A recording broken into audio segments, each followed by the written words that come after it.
The opinions of our panelists do not necessarily reflect those of Bang Zoom Entertainment or Revision3.com. This episode of AnImEtV is brought to you by GameFly and GoDaddy.com. Welcome to AnImEtV, where we discuss Asian pop culture, anime, manga, and video games. And today we're going to talk about Kurokami, the return of Johnny, and also Miley is going to talk to you and answer some of the questions that you've been tweeting her. AnImEtV, Go!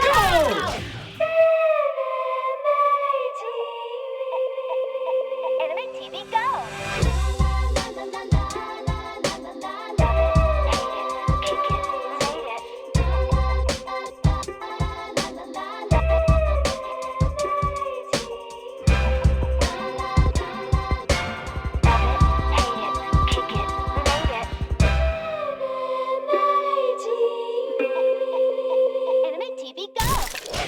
Welcome to our HEMA segment, which means free time. What have you been doing? Me, I was actually doing more ASOS Brigade, which is Haruhi Suzumiya. I think I saw you. I saw you dressed up. Yeah. I saw you and Wendy there, and that was really cool. I've been doing that, and I have been studying. Fun. Yeah. Let's go see what the panelists are doing. There are a group of anime experts, and they're going to tell you what they've been reading, watching, and playing. All right, HEMA time, everyone. How you guys doing? Laura, what have you been doing with your free time? Well, I feel I need to talk about this today for a reason, and I'm going to explain why. When I was a kid, I grew up watching Batman the Animated Series because I needed it. I think we all did. Yeah. Oh, good. Kevin Conroy was the best. Yes. Is the best. Yes. And when I found out about this baby, I nearly fainted. Oh, precious, precious. So if you love Batman and if you love anime, this is your fantasy. And the reason it came out in 2008, and most people, I feel, we all know about it, and a lot of people know about it, but I still meet Batman fans who break it who down don't. to us. Okay. What is Gotham Knight? Yes. So we all know what the Animatrix was. It was 9 anime shorts that came out that were created by some of the best anime creators that they got to tie into the Matrix trilogy. And they did the same thing before The Dark Knight came out. Stop it. And this one is only 6 anime shorts, so you feel it definitely leaves you wanting more, but it's still amazing. And the awesome thing about it for fans of Batman the Animated Series is that they got Kevin Conroy, who has been playing Batman in voiceover for longer than anyone else. What, about He's been Batman years. longer than And any other Batman. the most, Yes. the most, I think. And not that there are other, like the guy who did Batman's voice in The Batman, that show, I thought he was great. Reno Romano, right? I thought he was good. Too Spider-Man-y. They got him, and I flipped out when I heard this. They got him to be the voice of Batman in all the shorts. My personal favorite is Working Through Pain, but you don't have to take my word for it. Choose for yourself. Well, it's killer that you bring this up, because one of the key differences between Batman and Gotham Knight in the Animatrix is the fact that Gotham Knight is one long story divided among these 6 shorts. It's kind of like the Dante's Inferno treatment of it.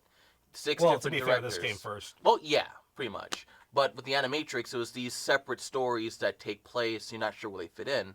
This one involves a lot of terrorism, international killers, and a pretty good villain cameo, so... My 2 gripes, I have 2, and they're minor, is that even though I love Kevin Conroy, I'm a huge fan, and his voice fits for most of them, there's 1 or 2 where his voice doesn't quite fit, especially, I would say, Batman. Field Test. Yes. Yeah. It doesn't quite work there. I like how they had Lucius Fox look like the Uncle Ben. You know, not Uncle Ben Spider-Man, I'm talking about Uncle Ben's rice. He looks really, really, really stereotypically black.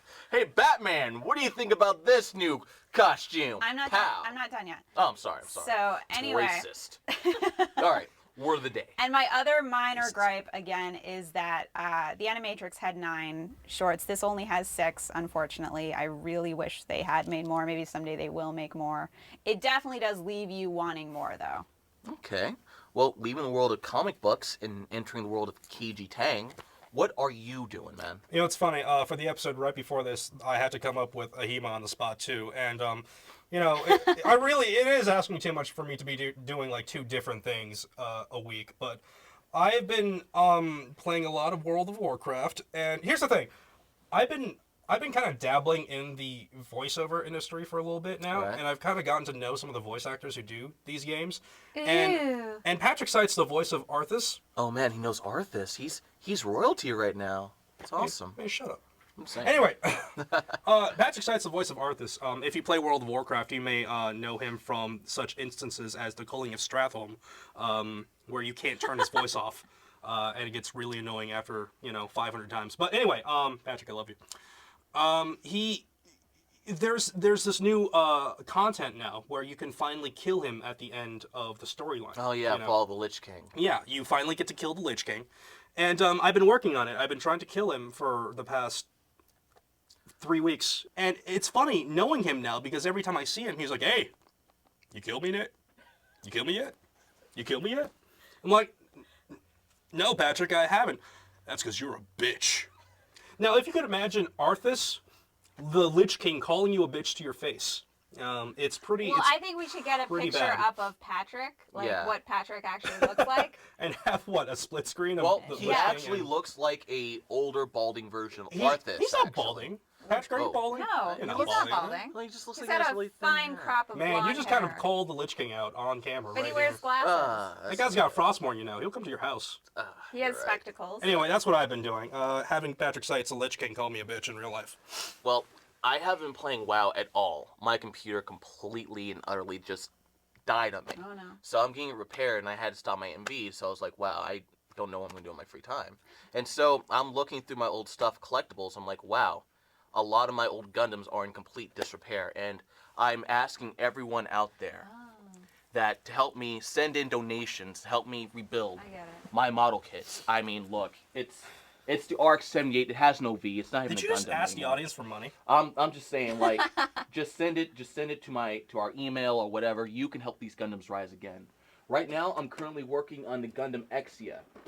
Those of you guys who know it, it's from He just Gundam asked you for 00. money. I just want you to... No, we asked him to help him rise Help again. Right. help Rise these Gundams again. rise again. Look, this one's missing a gun. How is a Gundam with one gun? That's ridiculous. Basically, what I'm trying to say is, these models are great for anyone who loves Gundam. I'm the mech guy, and I realized that, you know what? A lot of these are in pieces, and I just need help. This is So, cool. tell me give me some suggestions to fix them, or money. Money's good. And you can help me, like, build more of these, and I can put them on the show, and everyone will be happy. Hey, for anyone who wants to help me pay my cable bill, you can send donations to my... Cage, you can plug them later, okay? Yeah, This yeah. is my time. I got okay? rent to pay.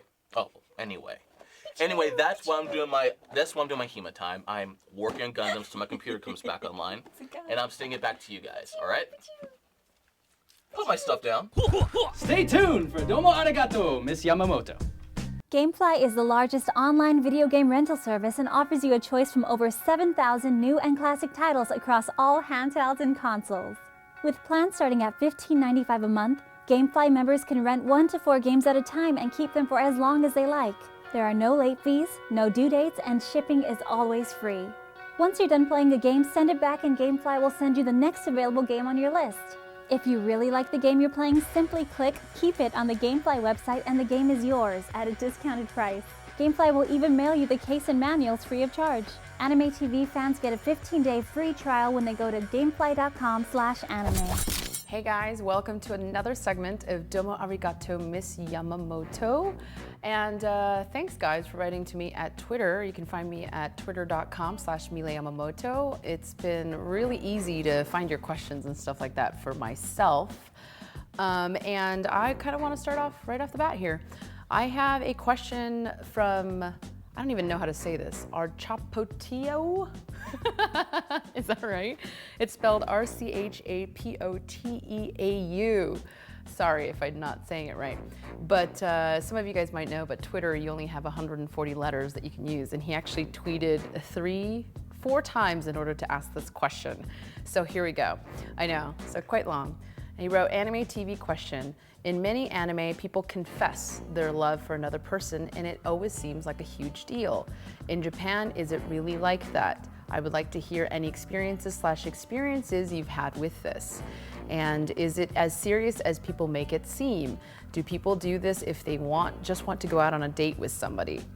If I just wanted to ask someone out, was that even possible, or would it have to be some big confession thing? It's really long, but I think it's an interesting thing, because especially if you watch any animes that take place in like an office place or even at school, you'll always have like the confession, you know, kokuhaku is the word.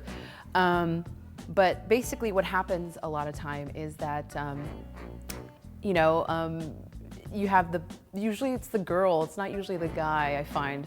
The girl goes to the classroom of this person that she likes, and she goes, hi, you know, to some classmate, because you don't usually walk into another classroom if you're not part of that class. Just kind of how it works. But you walk up to a classroom and you go, hey, so can I talk to so-and-so?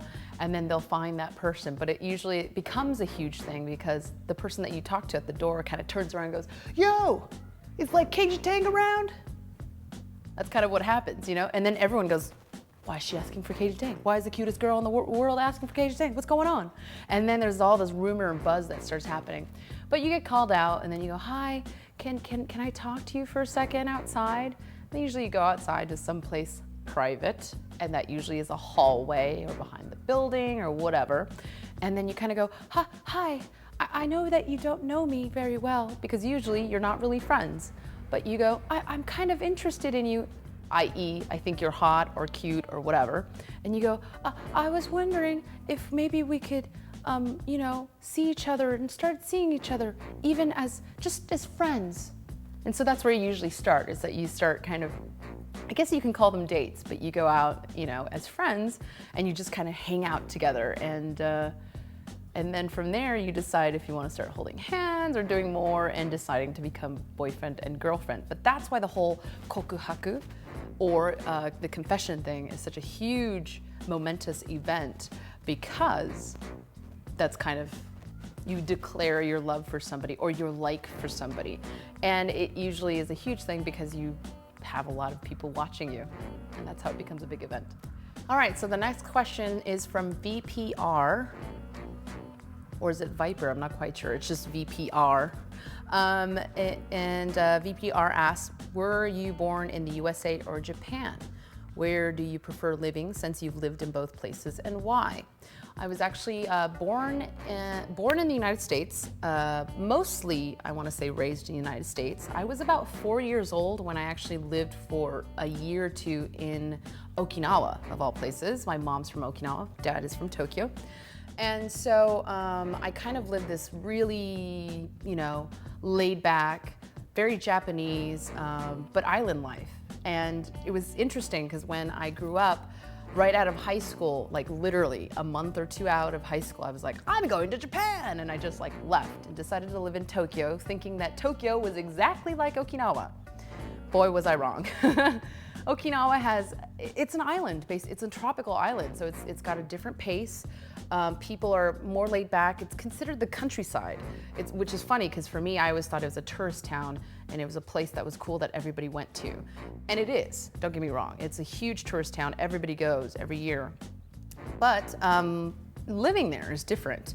And going to Tokyo, it was such a smack in the face with this metropolitan city. It's really interesting, different from LA. LA is very laid back also, whereas Tokyo is fast paced. It's continual walking. People are always trying to jam these paper things into your, oh man, that's the other thing. Don't ever take anything from people when you're walking out of a train station or anywhere, like, a building or or the airport. There are gonna be people there, passing out flyers, or even, they trick you with this, they pass you tissue in little plastic thingies. So they're great if you need a little bit of, I don't know, or blow your nose or something, but they're always just inundating you with things. It was really interesting living in Tokyo because I don't really have an accent in my Japanese. I'm very proficient with the language, very lucky to be so. But there were certain things that didn't make sense to me, or I didn't understand culturally that I wasn't supposed to do. They were like mini faux pas. And a lot of times, they would kind of think of me as like, whoa, is something wrong with her? Because imagine I went up to a train station operator and went, I don't know how to use the train, but in perfect Japanese. that would throw you off. You know, I remember the first month or two, people were like, you don't know how to get to the next station over? And I'm like, there are two sides. I don't know which one I'm supposed to go on. I've never taken the train, I drive, you know?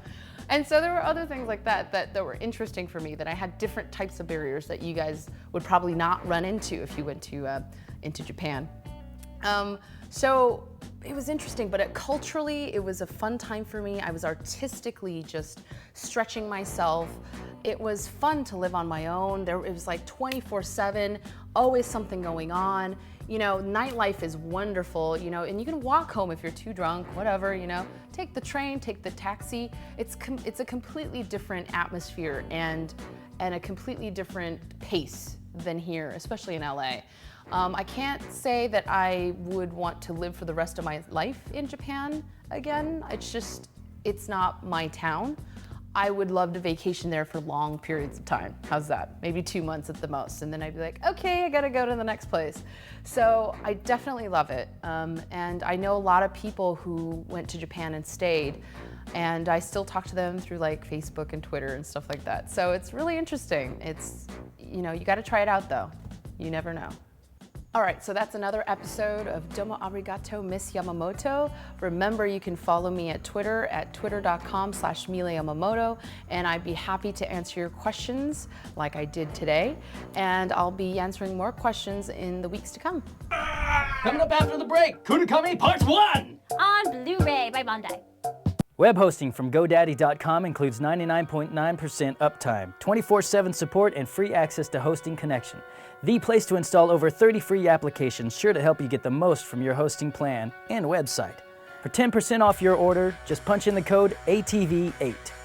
Keita Ibuki is a normal high school student until he meets the mysterious Kuro, who is forced to exchange his injured heart for hers. Now they have to be together all the time, and Keita discovers a world of doppelgangers and Tera Guardians. Here's a clip.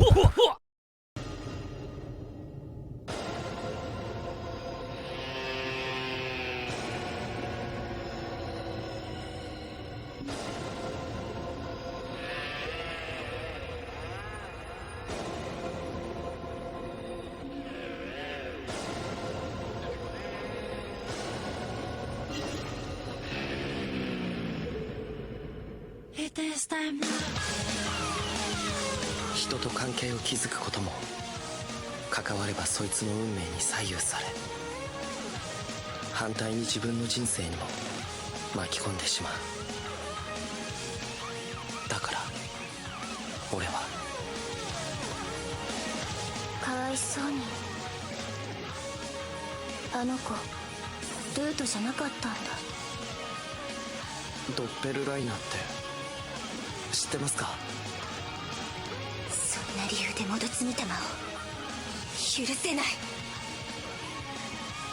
自分と同じ顔をした他人を見た後二人とも死んだ。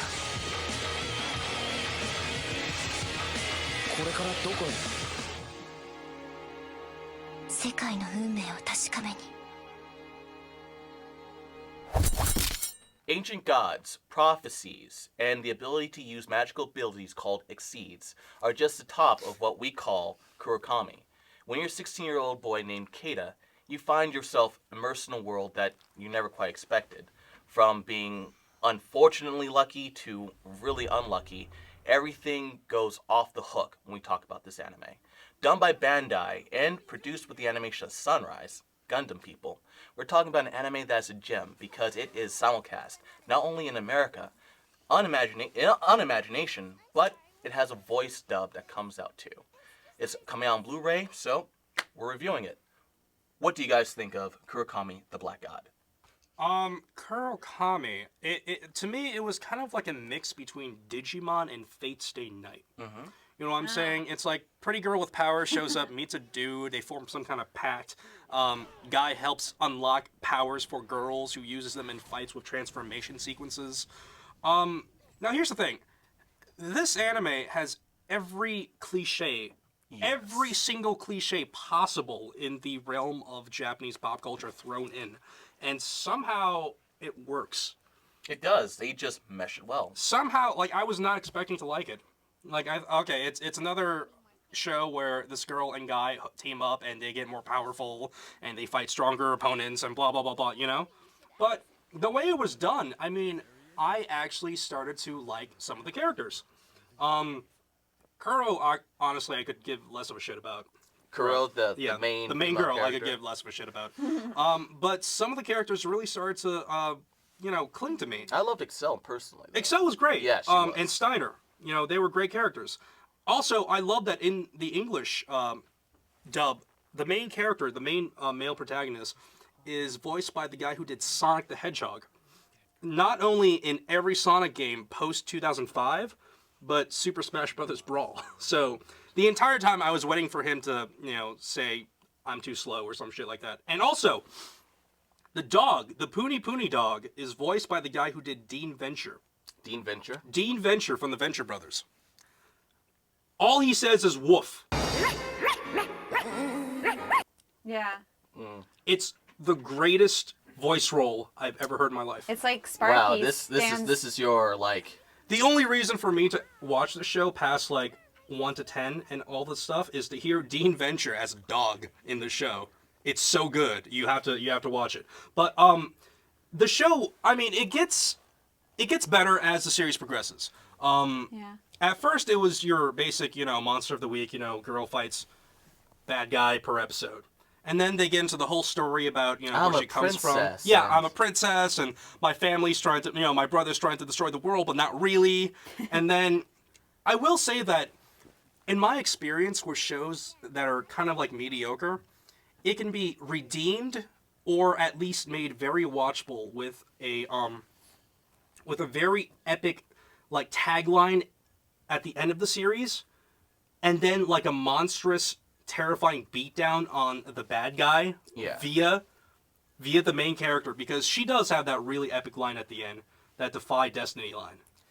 Oh. You know what I'm talking about? about? Yeah, I know what you're talking about, because she spends most of the series on her ass. Right? This is the one show with like the super-powered girl. She gets her ass kicked. And she gets her ass kicked endlessly. Every episode, though she does uppercut a lot of guys. Yeah, but every time she fought Steiner that first time, I'm like, wow, she can kick Steiner's ass. I'm like, no, Steiner's way too cool of a character. Yeah. Yeah, she gets her ass kicked in almost every episode until the end, where she lays a beatdown of such epic proportions on the last boss that you're like, so done. Laura, what did you think of the series? What about my shirt? Well, what does your shirt have to do with this? Yeah, but that has nothing to do with Kurokami. I know, but it's cool. Get out. The dog, it was like George Clooney doing Sparky, the gay dog from South Park. It's so good. It's so good. Booty Booty Team Venture. Why is this dog here? Why? Go Team Venture. Now this show it came out, I was really surprised when I found out it started airing in January 2009. Yeah. I thought it was made in like 98. 98? It looks, it doesn't look that old. It looks old to me. Am I wrong? Am I crazy? Yeah, I think you're crazy. You are. Those fight scenes are fluid. The animation is not subpar. In fact, it kind of reminds me of Higurashi. When some parts it's a horror movie. What's going on? And spoiler alert, little girl gets hit with a truck. Wow. Yeah, there's a lot of car hitting. There's a lot of car hitting. Yeah, let me say that if you have children, if you are a child, this is maybe there's a lot of violence against girls. And it's hardcore violence. It's not. I mean, first things first. It's not a little punch, and it's rough. She gets roughed up a lot. Okay, Dragon Ball Z has Goku getting his kicked all the time, powering up near death and overcoming it. Switch it with a woman, and what? It's not. It's violent against women. I think it's very empowering because she just comes back every single time. To be fair, she kills off most of those people who are hitting her. Yeah, no. In very violent ways. It's not like someone comes in to save her, except when you think about when Kata died. Spoiler: Kata nearly dies. She gets a new power. He almost dies like twice, 3 times. Oh yeah, remember he was reborn again for the new final ultimate ability. You know what's funny? I really the whole. He reminded me of like Ash Ketchum and she was his Pokemon throughout half of it. You know what I'm saying? It is. He was this male character. I've never seen such a more useless male character in my life. Agreed. You know, what's his contribution to the story? Go, Kuro, you can do it. Synchro. Use your attack. Well, let's synchro. He's linked to humanity. she loves him, and so He stands off on the side and yells at her to do shit. You know. but still, it's the heart. They have each other's hearts, and when you have that love, you can do anything. Don't believe in me. Don't believe in yourself. Believe in me that believes in you. And guys, hey, that was not necessary, Kaiji. son of a bitch.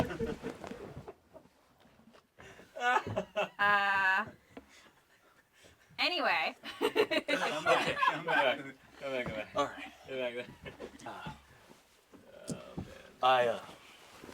I wanted to apologize. I'll just finish the review.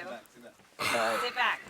I want to apologize for that. That was completely unprofessional on both our parts, and Sorry. we promise this Good. will Good. never happen again. So Kurokami. Kurokami. Yeah.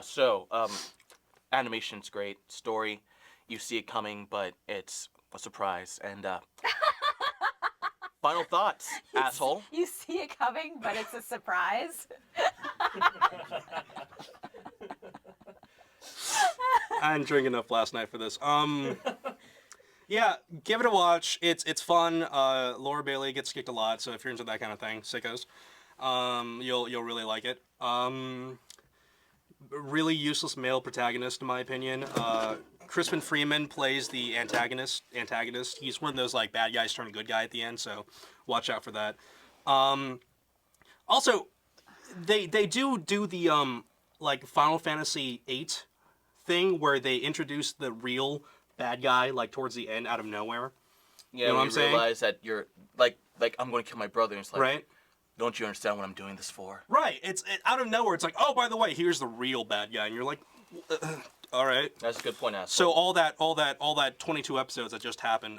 So, Laura, final thoughts. 2 more things, let me say. Go ahead. I watched it in Japanese after watching the first 2 episodes in English. Laura Bailey does the exact same voice as Toru Honda in Fruits Basket, so I kept feeling like I needed to watch. I love Fruits Basket. That's one of my creme de la cremes, and I would rather watch Fruits Basket than this. So I had to turn off the English because it was just taunting me, the voice of Toru Honda. Okay. Wait, I'm not done. Oh, you're not done. And then I will say that I liked the last episode more than the whole series. I liked the ending more than the whole series. It wasn't horrible. It wasn't great. You know. I agree that the male characters, sorry, not the male characters, the lead male character and the girl I didn't really fall in love with or anything. Well, I think in the world of anime where you see a lot of ideas come and go, it's kind of hard to see a new, original, fresh idea.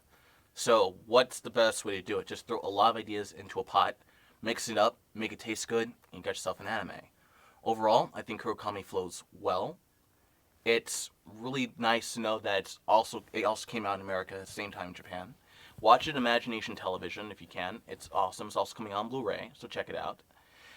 Overall, I think Sunrise did a good job with this overall production, and from Bandai, it almost screamed video game appeal. You know what I mean?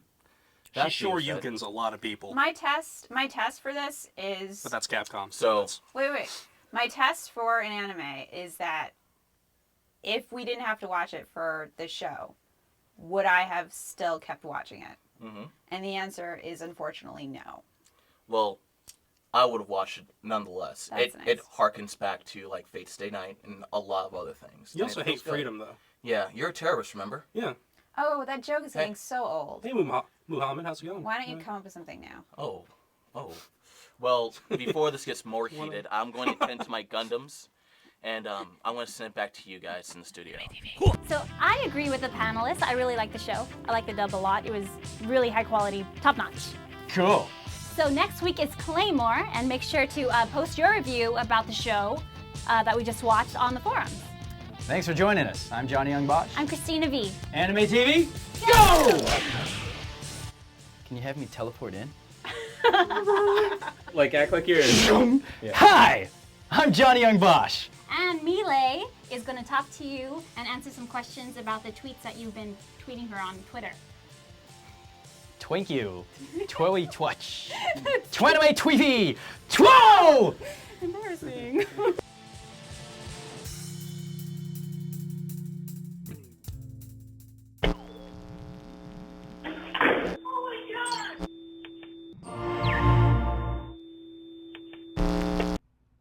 Nah. Bang zoom.